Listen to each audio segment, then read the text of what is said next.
Assalamualaikum warahmatullahi wabarakatuh. Perkenalkan, nama saya Maftuh Fatul Hidayah. Saya berasal dari Universitas Islam Negeri Sunan Kalijaga, Yogyakarta, dari Fakultas Ilmu Tarbiyah dan Keguruan, Prodi Pendidikan Kimia, semester 5, ingin mengajak teman-teman semua untuk melakukan percobaan sederhana yang berkaitan dengan materi larutan elektrolit dan non-elektrolit. Nah, dari permasalahan kali ini, kita bisa melakukan percobaan sederhana yang berasal dari sebuah permasalahan. Ada beberapa permasalahan yang harus kita ketahui. Yang pertama, yaitu bagaimana caranya kita bisa mengetahui dan membedakan larutan elektrolit dan non-elektrolit. Kemudian, yang kedua, yaitu bagaimana caranya kita bisa mengetahui jenis-jenis larutan yang termasuk larutan elektrolit dan non-elektrolit. Nah, dari permasalahan tersebut, ada dua tujuan yang harus kita jawab berdasarkan permasalahan tersebut. Yang pertama, yaitu untuk mengamati dan menjelaskan bagaimana caranya kita bisa mengetahui perbedaan larutan elektrolit dan non-elektrolit. Kemudian tujuan yang kedua yaitu untuk menjelaskan dan mengetahui bagaimana seperti apa jenis larutan elektrolit dan non-elektrolit. Nah, sebelum kita melakukan percobaan, untuk lebih detail lagi, apa sih itu pengertian larutan elektrolit dan non-elektrolit?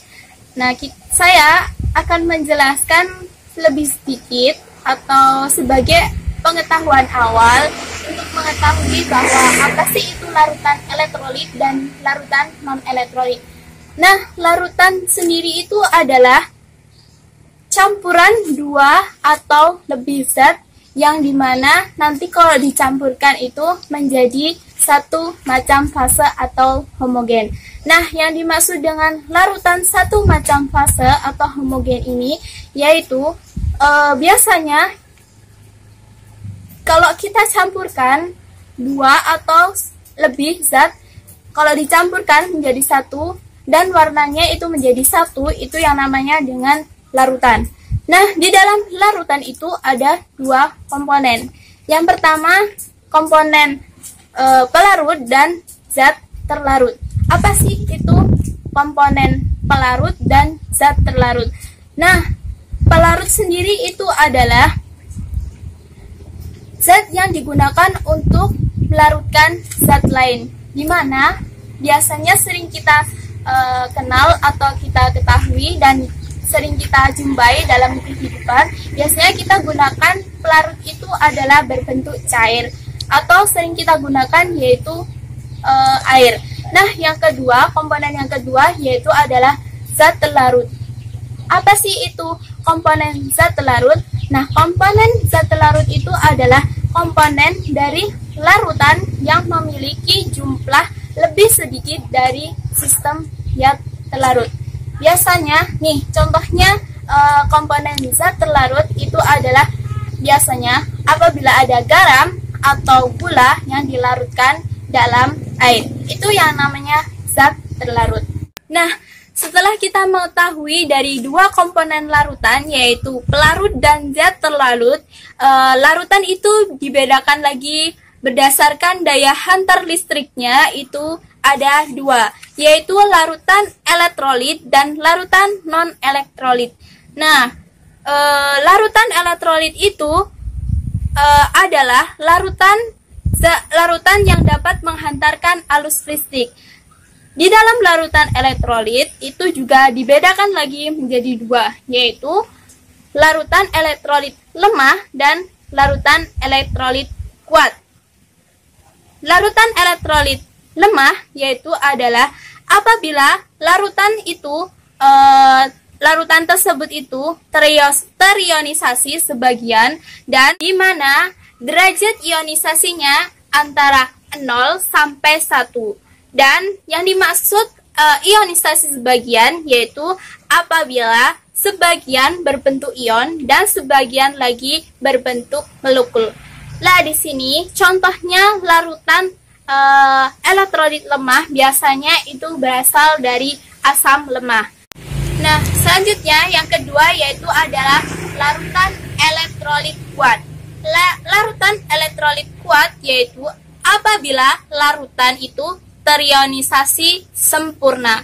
Artinya tidak ada molekul yang tersisa, di mana derajat ionisasinya adalah sama dengan 1. Dan contohnya biasanya pada elektrolit kuat itu adalah asam kuat. Selanjutnya, yang kedua yaitu adalah larutan non-elektrolit. Nah, larutan non-elektrolit itu adalah larutan di mana larutan tidak dapat menghantarkan arus listrik.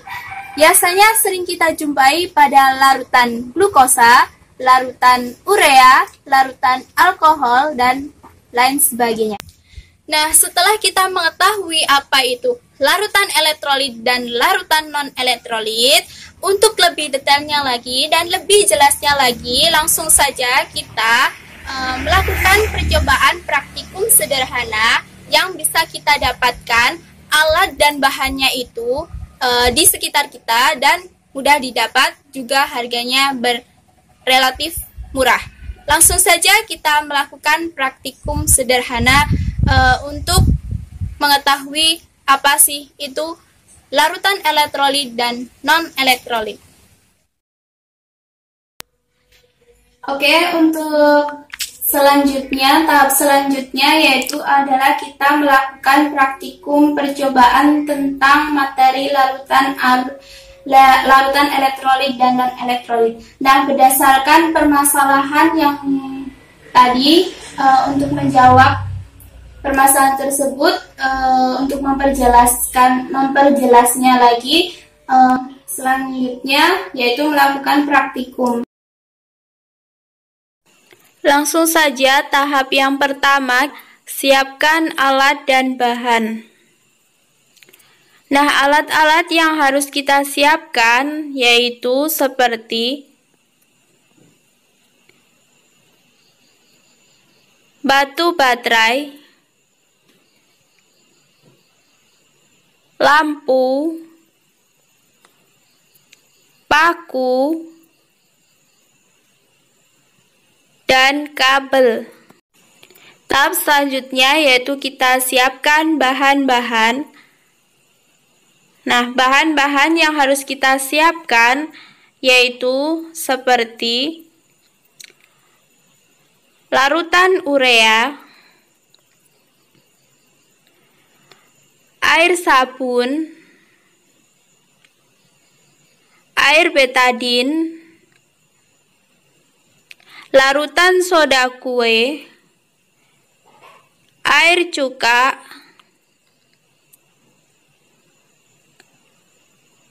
air jeruk nipis, larutan gula, larutan garam, minyak goreng, dan air biasa.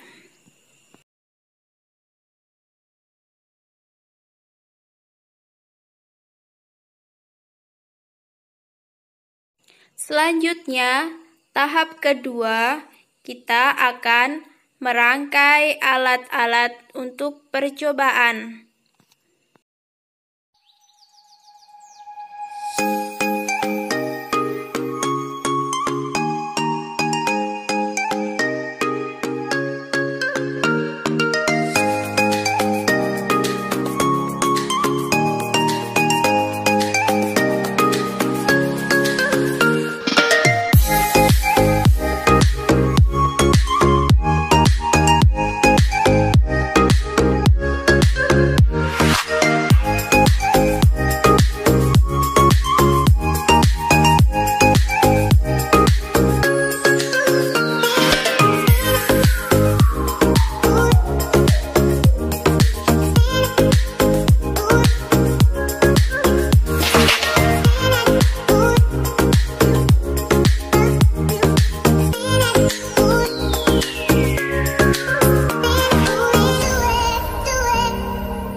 Seperti inilah rangkaian alat yang sudah jadi.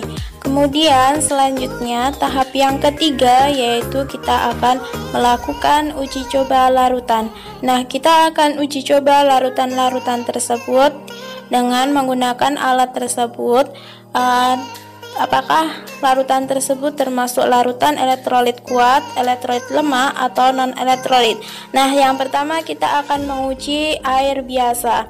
Kita lihat apakah air biasa ini termasuk larutan elektrolit kuat, lemah, atau non-elektrolit. Ternyata air biasa tidak menghasilkan gelembung gas.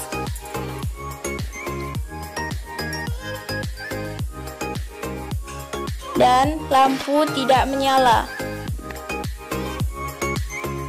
Selanjutnya kita akan menguji coba yaitu minyak goreng. Kita lihat apakah minyak goreng akan menghasilkan gelembung gas dan dapat menghantarkan arus listrik atau tidak, dan lampu akan menyala atau tidak. Kita lihat.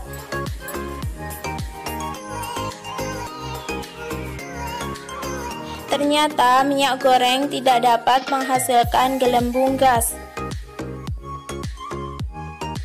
dan lampu tidak menyala. Selanjutnya kita akan uji coba larutan gula. Kita lihat apakah larutan gula dapat menghantarkan arus listrik atau tidak dengan menghasilkan gelembung dan nyala lampu atau tidak. Ternyata larutan gula tidak dapat menghasilkan gelembung gas.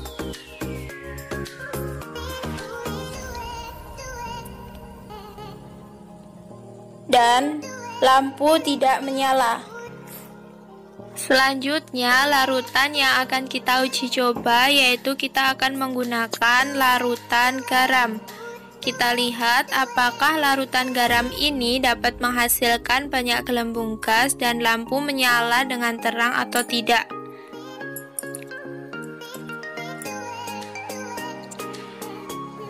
Ternyata larutan garam ini dapat menghasilkan banyak gelembung gas dan dapat menghantarkan arus listrik dengan lampu itu dengan menyala terang.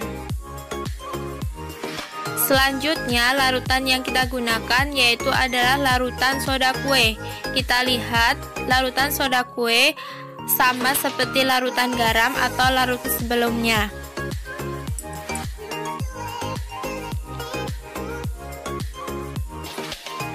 Ternyata larutan soda kue dapat menghasilkan banyak gelembung gas. Namun untuk larutan soda kue ini lampu tidak menyala.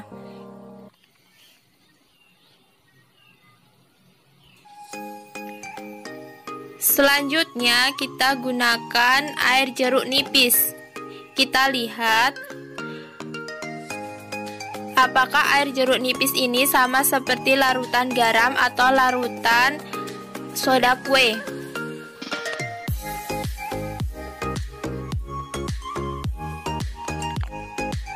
Ternyata air jeruk nipis ini dapat menghasilkan gelembung dengan sedikit. Dan lampu tidak menyala. Selanjutnya kita gunakan air cuka. Kita lihat apa yang akan terjadi pada air cuka.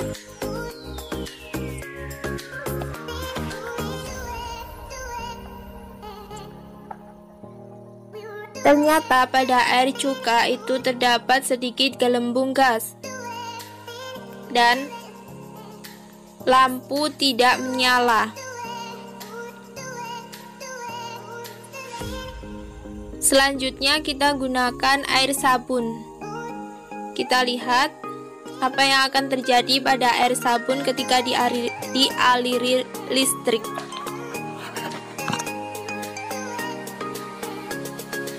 Ternyata pada air sabun itu terdapat banyak gelembung gas.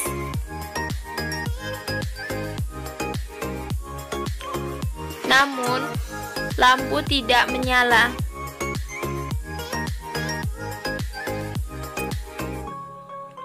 Selanjutnya kita uji coba air betadin. Kita lihat apa yang terjadi pada air betadin.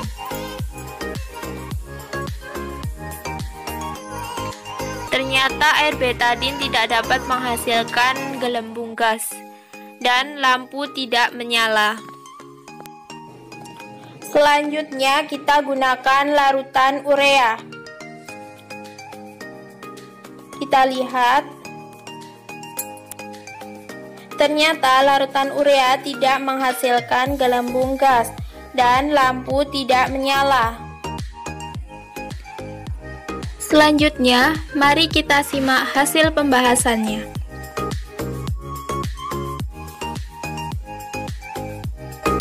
Supaya lebih paham, yuk simak video berikut ini. Nah, adapun ciri-ciri untuk larutan elektrolit kuat, bahwa kita ketahui pada larutan elektrolit kuat itu ciri-cirinya terdapat gelembung-gelembung gas, dan di situ juga ada ion positif dan ion negatif. Ion ini dan gelembung ini dapat menghantarkan arus listrik dengan lampu itu dapat menyala. Selanjutnya, untuk larutan elektrolit lemah bisa kita lihat ciri-cirinya bahwa di situ terdapat gelembung gas dan juga terdapat ion positif dan ion negatif, tetapi lampu tidak menyala. Selanjutnya, untuk larutan non-elektrolit, di situ larutan non-elektrolit tidak terdapat ion positif dan ion negatif, tetapi hanya terdapat molekul saja dan tidak ada gelembung gas dan lampu itu tidak menyala.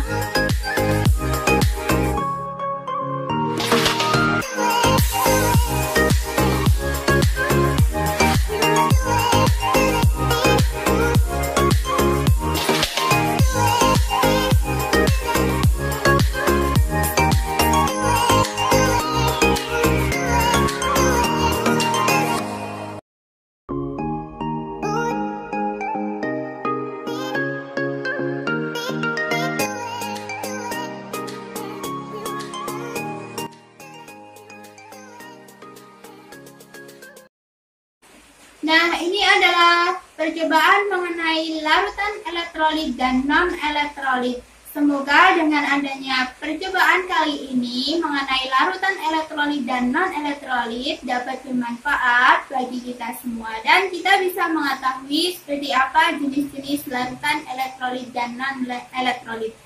Sekian dari saya, semoga bisa bertemu lagi dengan praktikum-praktikum selanjutnya. Wassalamualaikum warahmatullahi wabarakatuh.